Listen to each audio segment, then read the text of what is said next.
Germain was 38 years old, and by most metrics, he was a man of modest means. His declared salary was a steady $79,000 a year, a respectable figure for his work as a logistics consultant in Annapolis, Maryland. It was enough to afford the mortgage on their cozy two-bedroom cottage in West Annapolis, a 1,200-square-foot structure with sea-green shutters that he'd painted himself. It was enough to cover the payments on his reliable but unremarkable 2012 Toyota Camry, a car with 187,000 miles on the odometer, and a faint scent of coffee and hard work woven into its fabric seats. It was enough to live a life of quiet comfort, a life he had believed was a shared dream. But it was not enough, he was constantly reminded, for his wife, Solange. The devastating situation began, as it so often did, with her birthday. It was a subject that arrived each year wrapped in anxiety and expectation. This year, her 35th, was supposed to be different. She had told him, with a bright, dismissive wave of her hand, not to worry about it. "A few of the girls and I are just going to get away for the weekend," she'd said a month prior, her voice light and airy. "Just something simple. A little spa trip to St. Michael's. Don't you worry your head about planning a single thing." He had been relieved. Planning parties for Solange was like navigating a minefield of unspoken desires and expensive tastes. Her simple was never simple. Her little something always came with a 4-figure price tag he was expected to produce, stretching their carefully managed budget to its breaking point. This year, her proactive planning felt like a gift. He'd kissed her, his heart swelling with a gratitude that now felt profoundly foolish. He loved her. He loved the way her deep brown skin seemed to hold the light, the curve of her smile when she was genuinely happy, a rarity he cherished. He loved the memory of the woman he'd married 5 years ago, a woman who seemed to want the same things he did, a partnership, a home, a future built hand in hand. So, while she was supposedly being pampered with cucumber water and facials, Germain had planned his own quiet surprise. He wasn't a man for grand, flashy gestures, but he was a man of deep, abiding affection. His plan was simple, rooted in the life they actually lived. He'd booked a table for 2 at their favorite small bistro for the following night, bought a modest but beautiful silver locket from a local artisan for $225, and arranged for his sister, Naima, to help him set up a small, welcome home celebration. The final piece was the most important. He was going to tell her his secret. The secret he had been nurturing for 3 long years, the source of his late nights, and the true destination of every spare dollar he had. He was going to tell her that his logistics consulting was a cover story. He was going to tell her that they were not just comfortable, they were successful. He was going to tell her that he was the sole owner and founder of Chesapeake Yacht Charter, LLC, a burgeoning enterprise that was finally, solidly in the black. He was going to lay the keys to a new life at her feet. He had no idea how terribly wrong he was. He had no idea that the foundation of their life was not built on the solid ground he imagined, but on a sinkhole of deceit, and he was moments away from plunging into it. The truth was waiting for him, gleaming white and obscene under the late afternoon sun, docked just a few miles from their little cottage, with the sea-green shutters. Have you ever poured your entire soul into building a future for someone, only to discover they were building a different one without you? It's a special kind of devastation, one that rewrites every memory you thought you cherished. We'd love to hear in the comments if you've ever faced a betrayal that changed everything. Their life in the West Annapolis cottage was a carefully curated picture of domestic normalcy. Germain was the steady hand, the quiet architect of their stability. On Saturday mornings, while Solange slept in, he was the one tending to the small garden in their backyard, a patch of earth where he grew tomatoes and herbs. The garden was his sanctuary, a place of tangible growth. The cost was minimal, a few dozen dollars for seeds and soil, but the yield felt priceless. He would come inside, his hands smelling of dirt and basil, and make coffee in their $80 Cuisinart machine. He'd pack Solange's lunch for the week on Sundays, neatly portioning grilled chicken and quinoa into a set of $10 glass containers, an act of service she accepted as her due. His world was one of practicalities and quiet investments. His watch was an $89 Timex Expedition, its leather band worn soft with use. His work clothes were from Kohl's, purchased during a sale, rarely costing more than $40 for a button-down shirt. He managed their joint checking account with meticulous care, tracking every debit, ensuring the $3,200 monthly mortgage was paid on time, that their utility bills were covered, and that they were putting a meager but consistent $200 a month into a savings account. Solange lived in a different financial reality, one that constantly chafed against the boundaries of their shared one. Her world was one of desire, of things seen on Instagram and in the glossy pages of magazines that arrived at their house, addressed to her. "Jermaine, look at this," she'd say, pointing to a photo of a woman stepping out of a car.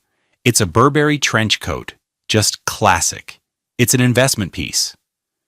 An investment of $2,400 they did not have. He would smile, a tight, pained expression. "It's beautiful, baby, but you know things are tight right now." "Things are always tight, Jermaine," she would reply, the warmth draining from her voice. The sentence was not an observation. It was an accusation. It was the preamble to the inevitable comparison. Philip just bought his new girlfriend a Cartier bracelet for her birthday, just because. Philip, her ex-husband, the ghost at their feast. He was a partner at a downtown law firm, a man who moved through the world with the easy confidence that a seven-figure income provides. Solange had been married to him for 2 years before leaving him, a story she told with the air of a dramatic escape from a gilded cage. "He was all about appearances, Jermaine," she'd told him when they were dating. "Everything was about the money, the status. I wanted something real." Yet, Philip's name was a constant presence in their home. It was invoked whenever Solange felt the pinch of their budget. It was attached to stories of trips to Paris, of dinners at Michelin-starred restaurants, of the white BMW 3 Series he had leased for her, a car that cost more per month than their entire grocery budget. The contrast was a weapon she wielded with casual cruelty. One evening, as he was changing the oil in his 2012 Camry, she came to the garage door, holding her phone. "Philip's in Aspen this week," she announced, a dreamy look on her face. "The snow looks amazing."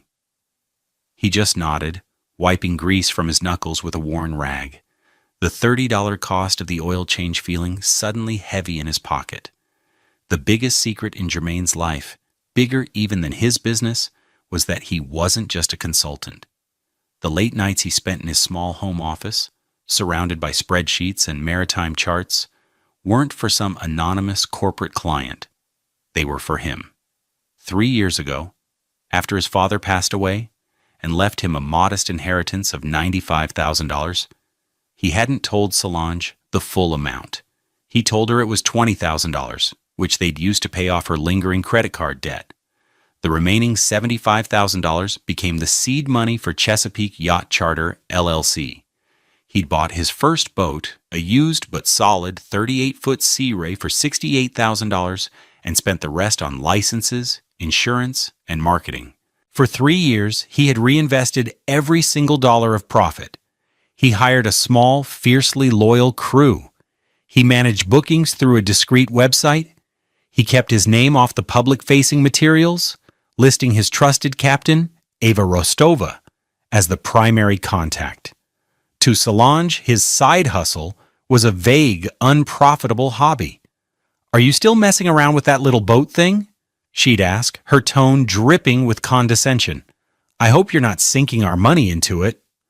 "It pays for itself," he would lie, the words tasting like ash. In truth, the business was thriving. Last year, it had grossed over $400,000. This year, it was on track for more. He had recently acquired the crown jewel of his fleet, a stunning 62-foot yacht named the Constellation, purchased for $1.2 million through a carefully structured business loan. The vessel was already booked solid for the next 6 months, bringing in upwards of $8,000 per charter. His personal $79,000 salary was a fiction, a dam holding back a flood of wealth he planned to share with her. He was building something real, just like she said she wanted. He thought this sacrifice, this secret toil, was the ultimate act of love. He was proving he could give her the world, but on his own terms, through his own hard work. He just needed a little more time. The outrage began as a slow burn, a collection of small cuts that he had dismissed as paper thin. In hindsight, they were mortal wounds. The escalating betrayal wasn't a single act, but a campaign of 1,000 dismissals, a slow, steady erosion of respect that he had willfully ignored, blinded by love and hope. There was the incident with the anniversary dinner. For their 4th anniversary, he had saved for months to take her to a celebrated restaurant in the Inner Harbor, a place she had mentioned wanting to try. The bill came to $480, a significant stretch for him.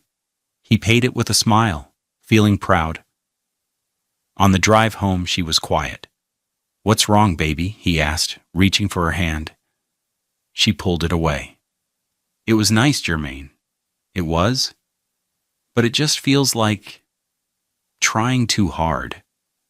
She sighed, a sound of profound disappointment.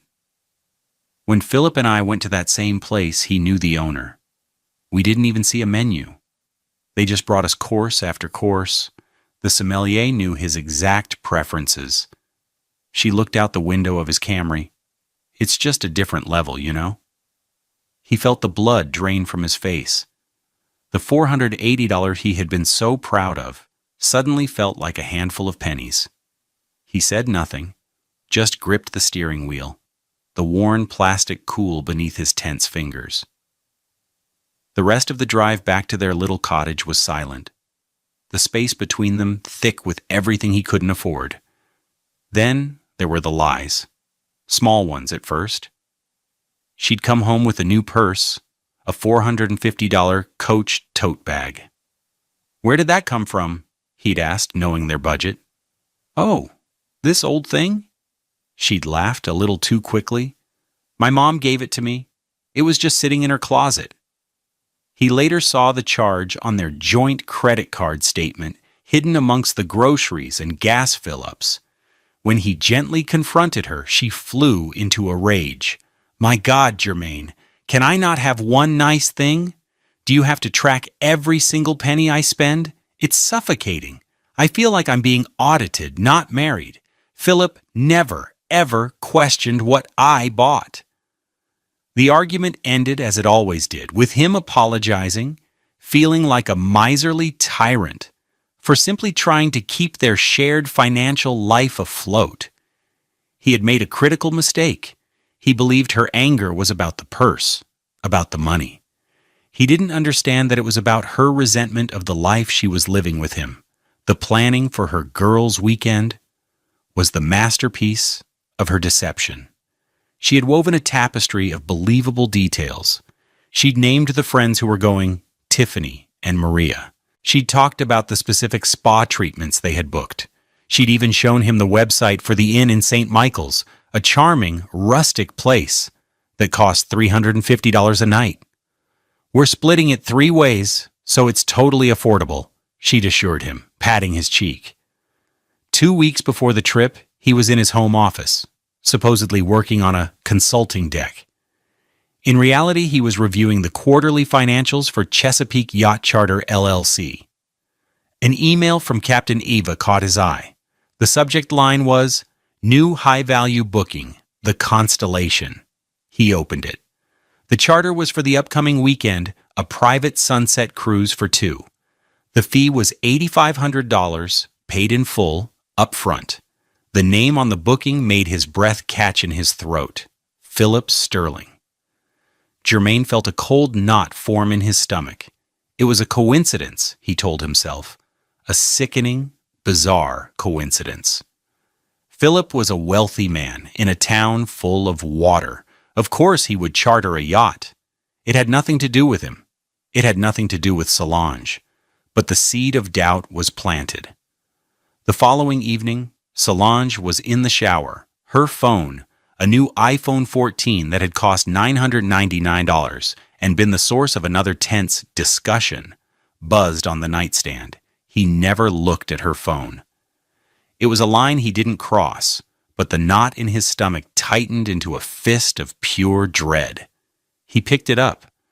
The screen was lit with a notification, a text from a number not saved as a contact, but one he recognized from a past legal document she'd left on the counter. It was Philip. The message was short and devastating. Confirmed for Saturday. The constellation is all ours for the sunset. Can't wait to have you back in your element. Tell no one. Germain put the phone down, his hand trembling. The room seemed to tilt on its axis. The constellation, his boat, the crown jewel of his secret empire. Tell no one. Her girls' weekend in St. Michael's, the lies about Tiffany and Maria, the spa, the rustic inn. It was all an elaborate fiction, a cover for a secret rendezvous with her ex-husband on a yacht that he, her hard-working, budget-conscious husband, unknowingly owned. The cruelty of it was breathtaking. It wasn't just infidelity. It was a profound and absolute mockery of his entire existence. She wasn't just cheating on him. She was using the very fruits of his secret labor, the symbols of the better life he was building for them, as the stage for her betrayal. He felt a strange and terrible calm descend over him. The hurt was so immense it transcended anger, crystallizing into something cold, hard, and clear. He finally saw her. Not the woman he loved, but the woman who had been standing in front of him all along, laughing at him in plain sight. He had thought he was building her a palace, but he was only financing the renovations on a life she planned to live with someone else. The rage was there, a white-hot core deep inside him, but on the surface he became perfectly still. He would not confront her, not yet. He would let her walk straight into the trap she had set for herself. He would let her believe her lies, right up until the very last second. What she didn't know was that the weekend wasn't just her birthday. It was the end of her life, as she knew it. The sun was beginning its slow descent over Annapolis, painting the sky in strokes of orange and violet. The air at City Dock was thick with the smell of low tide, diesel fuel, and the fried dough from a nearby vendor. It was 5:47 p.m. on Saturday, October 15th. Germain stood near the edge of the parking lot, his sister Naima by his side. He held the small, square box containing the $225 silver locket in his jacket pocket, its weight a dense, ironic counterpoint to the hollowness in his chest. "You seem quiet, Germain," Naima said, her voice gentle. Her long braids, threaded with subtle silver beads that clicked softly when she moved, framed a face filled with concern. "You sure this is a good idea? Just showing up? Solange can be particular about her surprises." "I'm sure," he said, his voice flat. "I just want to see her. Welcome her back." The lie felt smooth, practiced. He had been practicing it for 2 weeks. They walked toward the docks, past families eating ice cream and couples holding hands. Germain's eyes scanned the forest of masts and polished hulls. And then he saw it. Docked at Slip 7, the premier spot reserved for the largest and most luxurious vessels. The Constellation. She was magnificent. A 62-foot marquee, her white fiberglass hull gleaming as if lit from within. Her polished chrome fixtures caught the dying sunlight like scattered diamonds. Even from a distance he could see the teak decking, the plush outdoor seating, the bottle of champagne chilling in a silver bucket on the aft deck table. He knew every inch of this vessel. He had spent 2 full days with the surveyor before finalizing the $1.2 million purchase. He knew the hum of her twin Volvo engines, the precise layout of her 3 staterooms, the exact cost of the Italian leather upholstery on her salon sofas, which was a staggering $22,000. This boat was his pride, his ambition made manifest, and it was the scene of the crime. As they got closer, he saw them. They were standing on the aft deck, bathed in the golden hour light. Philip Sterling was leaning against the railing, a portrait of casual wealth. He wore a crisp navy blue polo shirt, white linen trousers, and a Patek Philippe watch that likely cost more than Germain's Toyota. He was laughing, a broad, confident smile on his face. And then there was Solange. She was radiant. She wore a flowing white sundress that probably cost $600, her luminous, deep brown skin glowing against the fabric. Her hair was done up in an elegant twist, and she was wearing diamond earrings Germain had never seen before. She was looking up at Philip, her face alight with a kind of uninhibited joy he hadn't seen directed at him in years. She tilted her head back and laughed, a full-throated sound of pure delight. In that moment, she was not the woman who lived in a small cottage and complained about a budget. She was the woman who belonged on a yacht, draped in diamonds, laughing with a man who could give her all of it without a second thought. Germain stopped walking. Naima followed his gaze, and a soft gasp escaped her lips. "Germain? Is that?" He didn't answer. He just watched. He watched as Philip reached out and brushed a stray curl from Solange's face. He watched as she leaned into the touch, her eyes fluttering closed for a fraction of a second. The scene was so intimate, so comfortable. It was like watching a husband and wife who had been married for 20 years.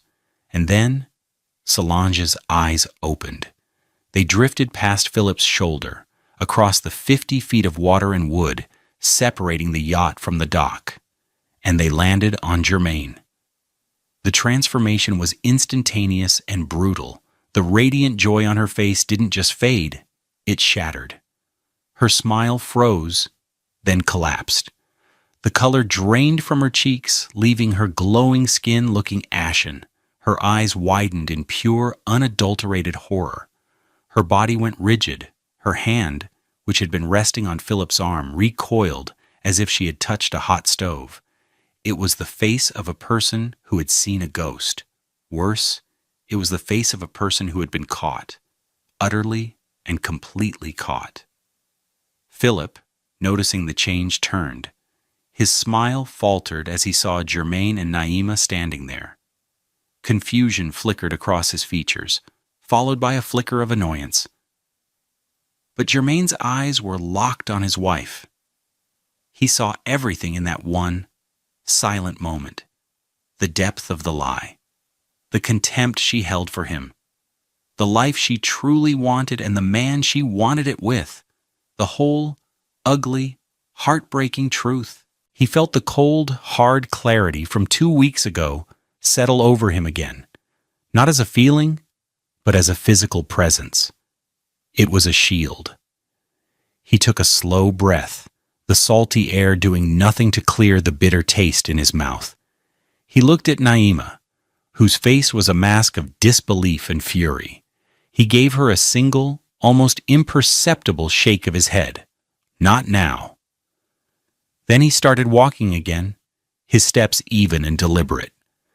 He walked down the ramp toward Slip 7, toward his yacht, toward his wife and her lover. He was no longer the unsuspecting husband. He was the owner, coming to inspect his property. The few seconds it took to walk from the edge of the dock to the gangplank of the Constellation felt like an eternity. For Germain, this was the heart of the playing dumb phase, a performance of normalcy, while his world was being torn apart. Every step was a lie. His calm expression was a lie. The relaxed set of his shoulders was a lie. He could feel Naima's shocked, furious energy vibrating beside him, but he walked as if he were simply approaching a friend's boat, a casual visitor dropping by. He saw Solange's panic escalate with each approaching step. Her mind was clearly racing, trying to formulate a story, any story, that could explain the impossible scene. He could almost hear the gears grinding in her head. What is he doing here? How did he know? This can't be happening. Her eyes darted from Germaine to Philip and back again, her breath coming in short, shallow puffs. Philip, on the other hand, had recovered from his initial surprise. His expression had settled into one of smug arrogance, tinged with irritation. He saw not a threat, but an inconvenience. He saw the budget-conscious husband, the man who drove a 10-year-old Camry, showing up to spoil his expensive romantic evening. He stepped forward slightly, subtly positioning himself in front of Solange, a proprietary gesture that sent a fresh wave of cold fury through Germaine. As Germaine reached the base of the gangplank, a crew member, a young man named Ben, whom Germaine had hired 3 months ago, moved to intercept them. "Excuse me, sir, this is a private charter." Before Germaine could speak, Philip's voice boomed from the deck. "It's all right, Ben, let him on. Apparently, we have some uninvited guests." His tone was laced with condescension, the voice of a man used to being in charge, a man swatting away a fly. Germaine ignored him completely. He held up a hand to Ben, his eyes calm and steady. "It's okay, Ben. I need to speak with the captain." He stepped onto the gangplank, the slight sway of the boat under his feet a familiar sensation. He felt nothing. The pain, the rage, the heartbreak. It was all there, but it was packed away, sealed in a box of ice. In its place was a profound, almost serene sense of purpose. He was an owner about to liquidate a failed asset, his marriage. He reached the deck. The air was thick with tension. Solange stood frozen, her face a mess of terror and shame. Philip crossed his arms, a smirk playing on his lips. He was ready for a confrontation, anticipating a scene, perhaps some yelling from the cuckolded husband that he could coolly put down. He was expecting emotion. He was about to be deeply disappointed. Germaine's gaze swept past them both, as if they were nothing more than decorative statues. He saw Captain Eva Rostova emerge from the helm, her professional smile already in place. Eva was a woman in her 50s with sharp blue eyes and a no-nonsense demeanor. She was the best captain on the Chesapeake Bay, and the first person he had hired. She was fiercely loyal to the company, but she did not know him as the owner's husband. To her, he was just a man who had boarded her charter. "Good evening," she said, her voice crisp. "I'm Captain Rostova. Can I help you? This is a private excursion." "Ava," Germaine said, his voice quiet, but carrying the unmistakable weight of authority. Her eyes narrowed slightly, a flicker of confusion. She knew his name from payroll, from their business calls, but they had never met in this context. Philip stepped forward. "Captain, I rented this yacht for the evening for $8,500. These people are not my guests. I'd like you to remove them from my boat." He said, "My boat," with a sense of ownership that was almost comical. Solange finally found her voice, a choked, desperate whisper. "Germaine? What are you doing here? I can explain." Germaine didn't even look at her. His entire focus was on Captain Eva, who was now looking from Philip's arrogant face to Germaine's unnervingly calm one. She sensed something was wrong, that this was not a simple domestic dispute. The power dynamic was off. This was the moment. The culmination of 3 years of secret work, of 1,000 small humiliations, of 2 weeks of cold, calculated waiting. He had imagined this moment, played it over and over in his mind. He had thought it would feel triumphant. Instead, it felt like signing a death certificate, necessary, final, cold. He looked directly into Captain Eva's eyes. He didn't raise his voice. He didn't need to. He let the silence stretch for one more beat, letting the weight of the moment settle on everyone. Then he said the three words, "I'm the owner." The three words hung in the air, simple, quiet, and utterly devastating. They landed with the force of a physical blow. For a moment, nothing happened. The only sounds were the gentle lapping of water against the hull and the distant cry of a gull. Then, the world reconfigured itself around those three words. Captain Eva Rostova's reaction was immediate and telling. The professional mask dropped, replaced by a flash of stunned comprehension, followed instantly by unwavering loyalty. Her sharp eyes widened for a fraction of a second as the pieces clicked into place, the name on the ownership papers, the voice on the phone, the man standing before her. She straightened her shoulders, her entire demeanor shifting from charter captain to subordinate officer reporting to her commander. "Sir," she said, her voice stripped of its earlier pleasantries, now crisp and respectful. "My apologies. I didn't recognize you." She cast a brief, withering glance at Philip, who was still processing the statement. Philip scoffed, a short, ugly sound of disbelief. "You're the what? The owner? Don't be ridiculous." He turned to Ava. "Captain, I'm paying you a lot of money. Get this lunatic off my vessel." Germain didn't even grant him a look. His eyes remained fixed on Ava. "Captain," he said, his voice still low and controlled, "your orders are to terminate this charter immediately. Take us back to the dock." "Yes, sir," Eva said without hesitation. She turned on her heel. "Ben, Michael, prepare to cast off.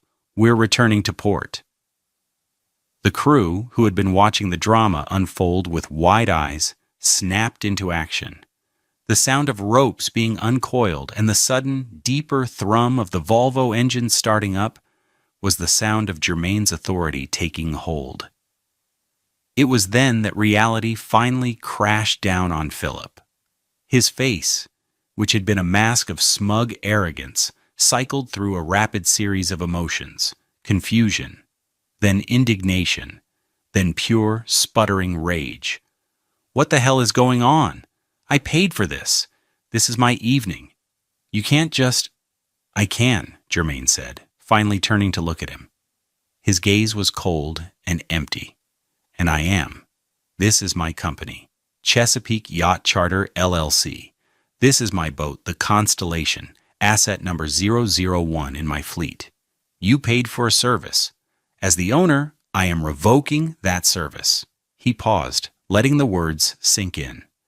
"You will receive a full refund of your $8,500 charter fee within 3 business days. Now please be quiet. My captain has work to do." Every detail, the LLC name, the asset number, the exact refund amount, was delivered with the dispassionate precision of an auditor. It wasn't an argument. It was a statement of fact, and it completely dismantled Philip's entire sense of control. He was a man who used money as a weapon and a shield. Suddenly, his money was worthless. He was on a $1.2 million yacht, and the man he had dismissed as a broke, nobody owned it all. Solange, who had been paralyzed, finally broke. "Germain, please," she cried, stepping forward, her hands outstretched. Tears streamed down her face, ruining her perfect makeup. "Please, don't do this. We can talk about this. It's not what it looks like." "It is exactly what it looks like," Germain said, his voice devoid of any warmth. He looked at her, truly looked at her, and felt a vast, empty space where his love for her used to be. He saw the expensive dress, the new diamond earrings, gifts from Philip, no doubt, and he felt nothing but a distant pity. "You are on a private cruise with your ex-husband, on your birthday. After telling me you were in St. Michael's with your friends, there is nothing to talk about." "He's just a friend, Germain. An old friend," she sobbed, her desperation escalating as the boat began to move. the gap between the yacht and the dock widening.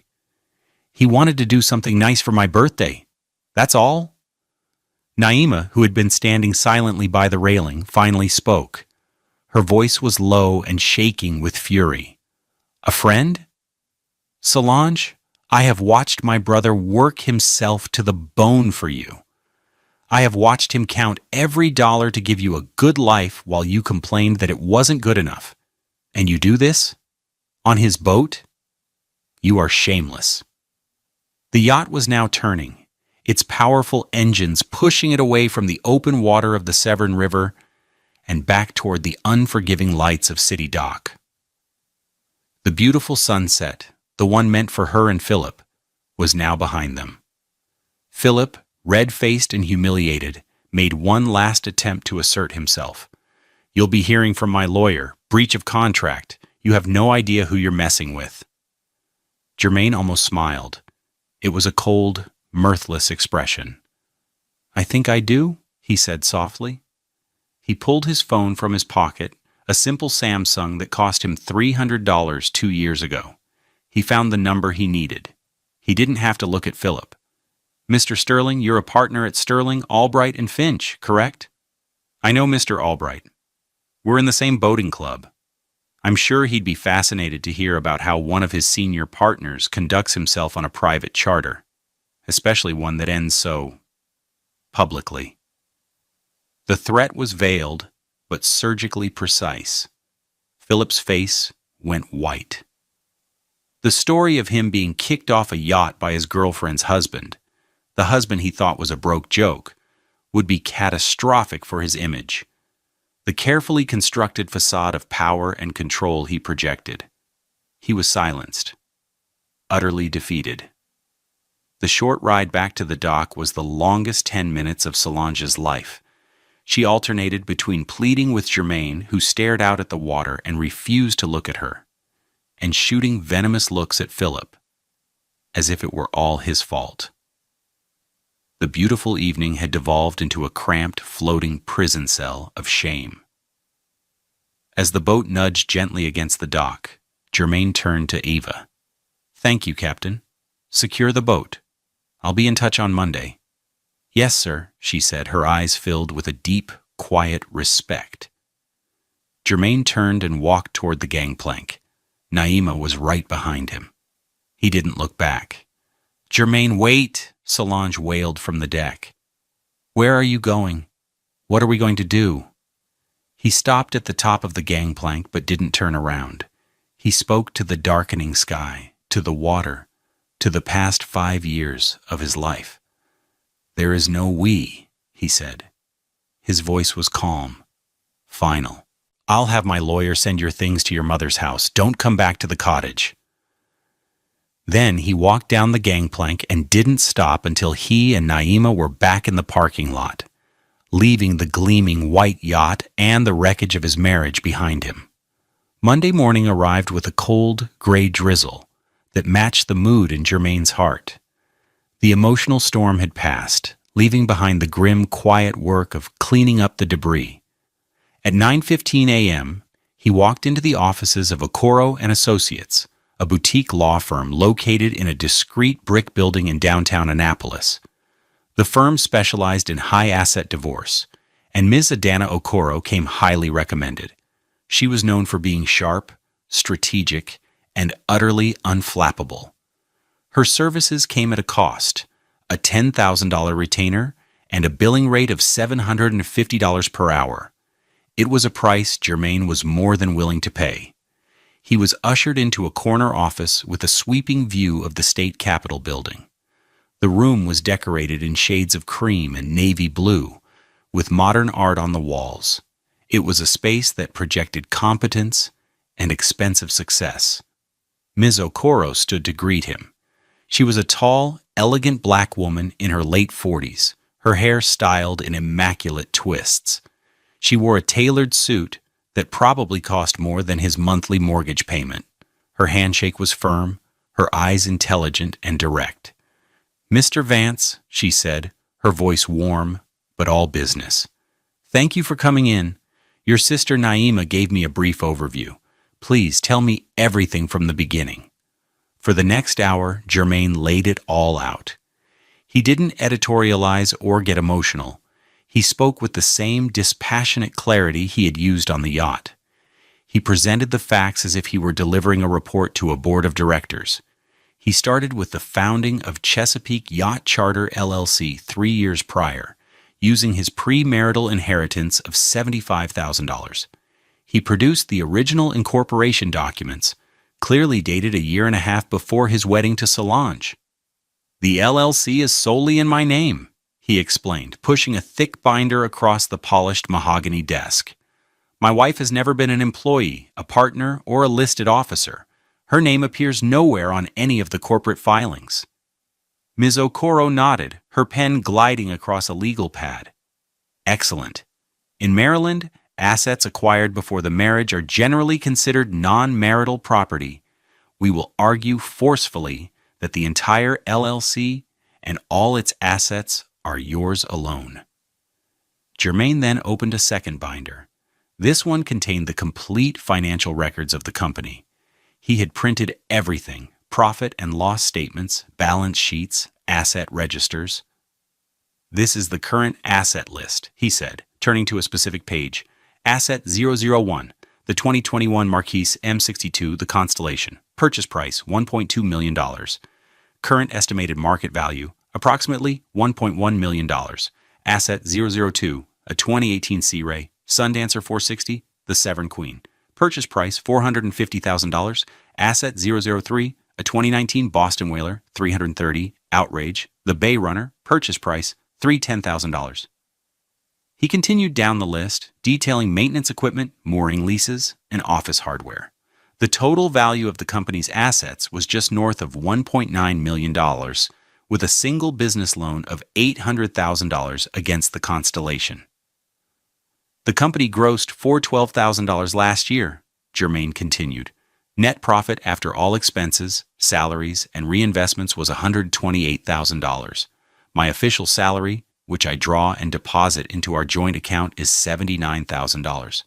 The rest has been retained as earnings within the company for expansion." Ms. Okoro looked up from her notes, a flicker of admiration in her eyes. "You've been very disciplined, Mr. Vance. You've built a firewall between your personal finances and your business. This makes our job much cleaner." Finally, he detailed the events of Saturday evening. He described the lie about the girls' weekend, the text message he saw, and the scene on the dock. He handed over a printed statement from his sister, Naima, a corroborating witness to the public event. "Adultery is a grounds for divorce in Maryland," Ms. Okoro stated, "and while it may not drastically change the financial outcome regarding premarital assets, it certainly demolishes any claim she might try to make for alimony based on need or lifestyle. She has, through her actions, forfeited her right to spousal support." She laid out the strategic plan. Step 1. File for an absolute divorce immediately, citing adultery. Step 2. Simultaneously file a motion to prevent Solange from accessing the West Annapolis cottage, which, while purchased during the marriage, was paid for primarily by funds Germain could trace back to his premarital business income. Step 3. Offer a swift, clean settlement. "We will offer her half the equity in the house, which is approximately $45,000, Ms. Okoro said, her voice precise. "We will offer her half the value of the joint savings account, which is $3,800, and we will offer her the Toyota Camry. She can keep her personal belongings and any gifts you gave her. In exchange, she signs a full waiver of any and all claims to the LLC, now and in the future, and waives any right to alimony. It is a more than fair offer under the circumstances. If she refuses, we proceed to discovery and trial, where her actions will be laid bare in a public court. I do not believe she will want that." Germain felt a weight lift from his shoulders. This was a clear path forward. It was business, cold, clean, and final. "And Philip Sterling?" he asked. "A gift," Ms. Okoro said, with a thin smile. "His presence confirms the adultery, and his public humiliation ensures he will not want to be dragged into a messy court battle as a witness. He will pressure her to take the deal and disappear quietly. You've already won, Mr. Vance. Now it's just a matter of paperwork. He left her office an hour later, after signing the retainer agreement and the initial divorce filings. The $10,000 fee was deducted from his business account. As he stepped out into the persistent drizzle, he didn't feel happy. He didn't feel sad. He felt empty, but it was a clean, quiet emptiness. The space was now cleared. He had a strategic plan. It was time to rebuild. If you've ever had to make a tough decision to protect your peace and your future, let us know how you found the strength to do it. Your story could inspire someone else in our community. The consequences of that single, three-word sentence cascaded through their lives with the brutal efficiency of a controlled demolition. The fallout was not loud or explosive, but a series of quiet, devastating implosions. For Solange, the collapse was total. The divorce papers arrived via a courier to her mother's house 2 days after the incident on the yacht. The legal language was cold and impenetrable, but the message was clear. Her marriage was over. The life she had curated was gone. Ms. Okoro's prediction was correct.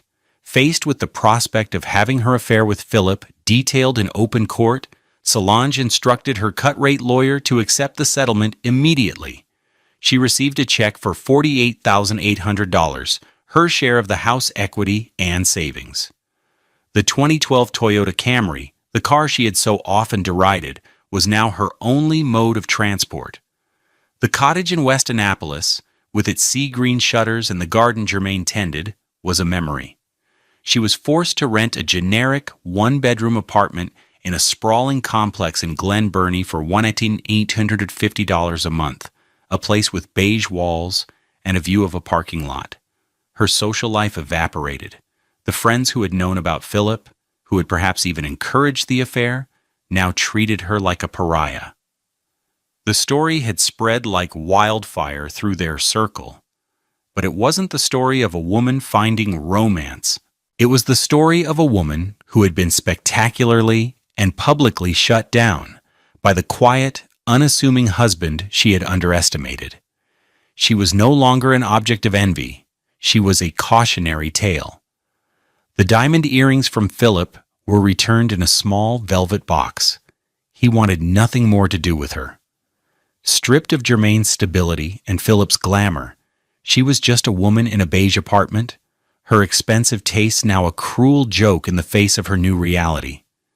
She found a job working as a cashier at a high-end department store, the very kind of place she used to shop, earning $19 an hour and offering other women the dream she had lost.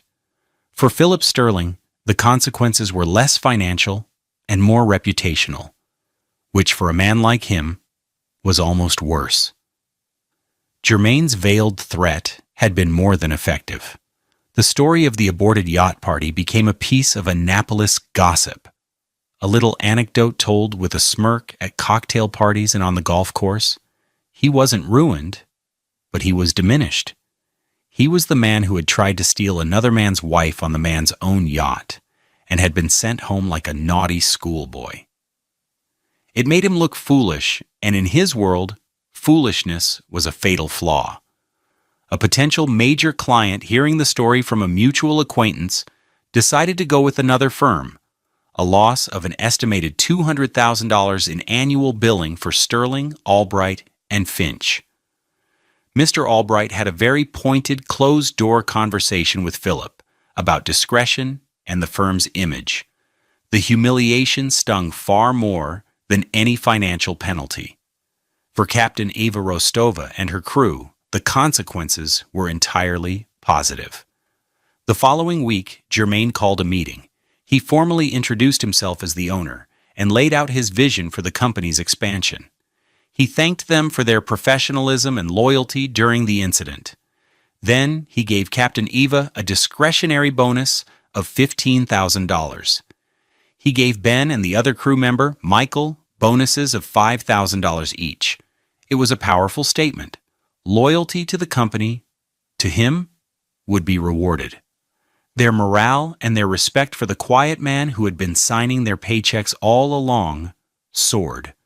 For Germain, the consequence was, paradoxically, freedom. The final divorce decree arrived 6 months later. The cottage was his, the business was his, the future was his.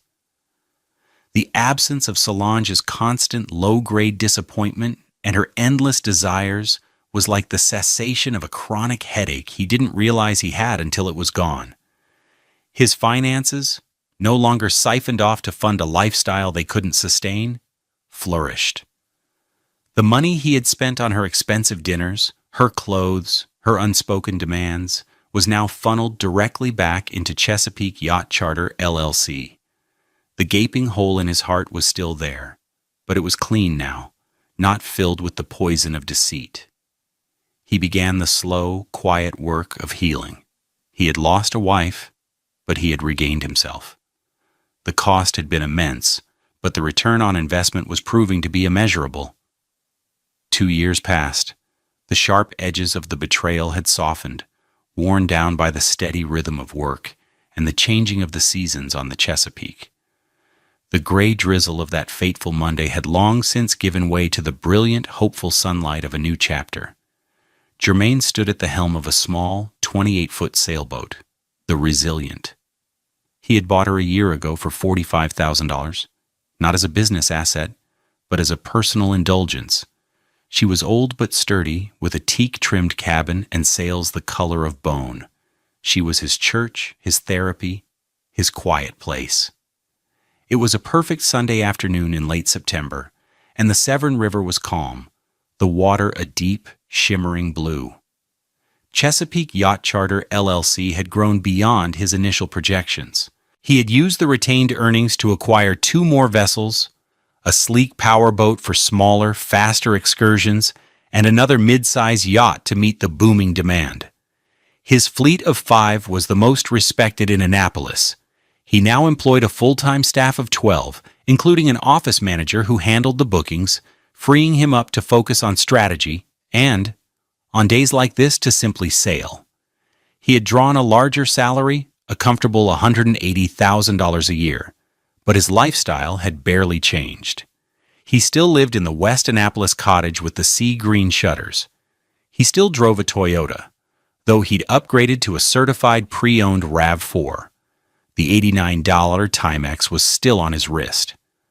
The trappings of wealth held no allure for him. True wealth, he had learned, was not about what you could buy, but what you could build. It was about integrity. It was about a quiet mind. Naima sat across from him in the cockpit, sipping a bottle of water. Her presence had been a constant, steady anchor in the storm. "You seem happy, Germain," she said, her voice carrying over the gentle flap of the sail. He looked out at the shoreline, at the grand houses set back from the water. He used to look at them with a pang of inadequacy, a feeling stoked by Solange's endless comparisons. Now he felt nothing but a calm detachment. They were just houses. "I am," he said, and the simple truth of the words filled him with a sense of peace. "I'm content. The business is good. Life is simple." "Have you heard from her?" Naima asked softly. It was the first time she had mentioned Solange in over a year. Germain shook his head. "No. I heard through the grapevine she moved to Northern Virginia a while back, working some retail management job. I hope she's okay. I truly do." And he meant it. The anger had long since faded, leaving behind only a scar and a lesson. Forgiveness, he had discovered, was not for her benefit. It was for his. It was about setting down a heavy burden that he no longer needed to carry. He thought back to the man he was 2 years ago, the man so desperate for a woman's approval that he had hidden his own success, the man who had measured his worth by her happiness. He barely recognized him. The crisis had stripped him down to his foundations, and in the rebuilding, he had constructed someone stronger, someone more authentic. The real product he was building was never just a yacht charter company. It was a life of his own design, built on his own values. The outer layer, the shiny boats, and the healthy profit margins was what the world saw. But the inner engine, the thing that truly drove him, was the quiet satisfaction of self-reliance, the deep, abiding peace that comes from being the captain of your own soul. As the sun began to dip toward the horizon, casting a familiar golden glow across the water, he felt a sense of profound gratitude. He had been betrayed, yes. He had suffered a humiliation that could have broken him. But in the end, the experience had not destroyed him. It had revealed him. It had forced him to see that the love he was so desperately trying to earn was a pale imitation of the self-respect he had possessed all along. True wealth isn't about the yacht you can rent for an evening. It's about having the strength to own your life, to steer your own course, even when it means turning the boat around and heading back to shore alone. It's about building something that will last, not for show, but for the quiet, unshakable peace it brings to your own heart. What do you think is the most important foundation for a happy life? Is it wealth, love, or self-respect? Share your thoughts in the comments below, and let's continue this conversation. Thank you for joining us on Love Beyond Pride, where every story is a journey to a stronger self.